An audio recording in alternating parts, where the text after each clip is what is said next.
Hello, my name is Farah. Welcome to my channel. Today I will explain you about arrays in C++. We will learn today about following topics. 1. Definition and declaration of arrays. 2. Applications of arrays. 3. Practical examples. So basically, arrays are an essential data structure used in computer programming and are critical to many applications. Arrays is collection of similar data types that are stored in contiguous memory locations. Each element in an array is accessed by its index, which starts at 0 for the first element. Declaration of arrays. Define variable type first, specify the name of array followed by square bracket. For example, string pens, 4, creates an array of 4 string objects named pens. You can also insert values in it by inserting comma-separated list inside curly braces. For example, string pens, 4 equals piano, ducks, dollar, pelican. Similarly, you can also insert integers in it, for example, int mynumber equals 10, 20, 30.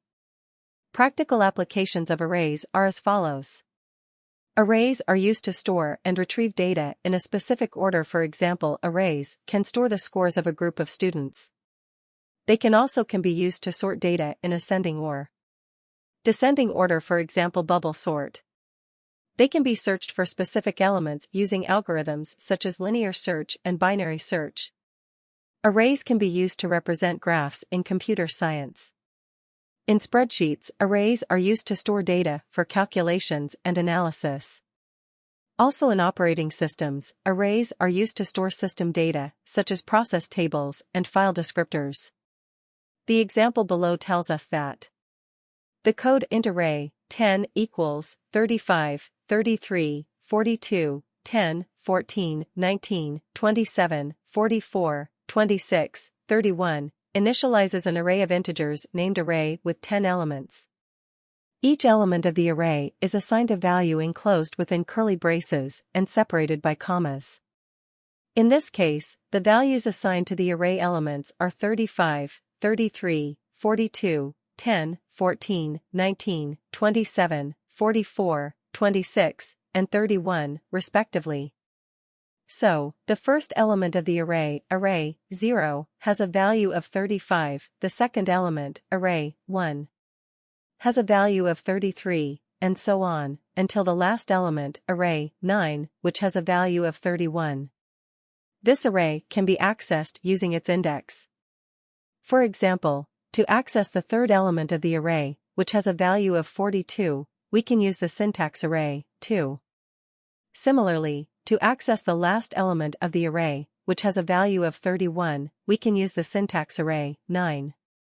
Here's a practical example that demonstrates how to use arrays to store and manipulate a list of numbers.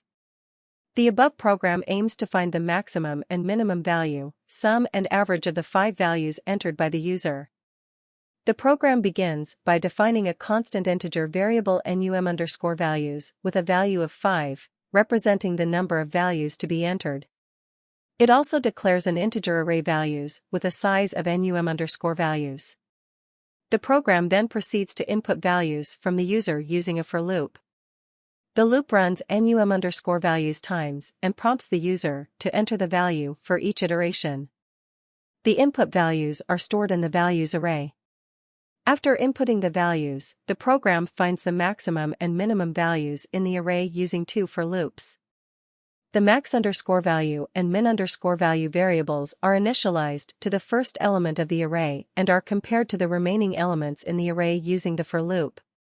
If a larger or smaller value is found, it is assigned to max_value or min_value, respectively. The program then computes the sum of the values using another for loop.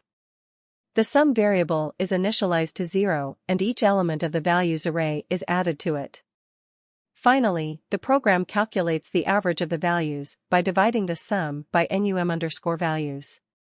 The result is stored in a float variable named average. The program concludes by displaying the maximum value, minimum value, sum of values, and average of values. The program returns 0, indicating successful execution. Please like, comment, share, and subscribe.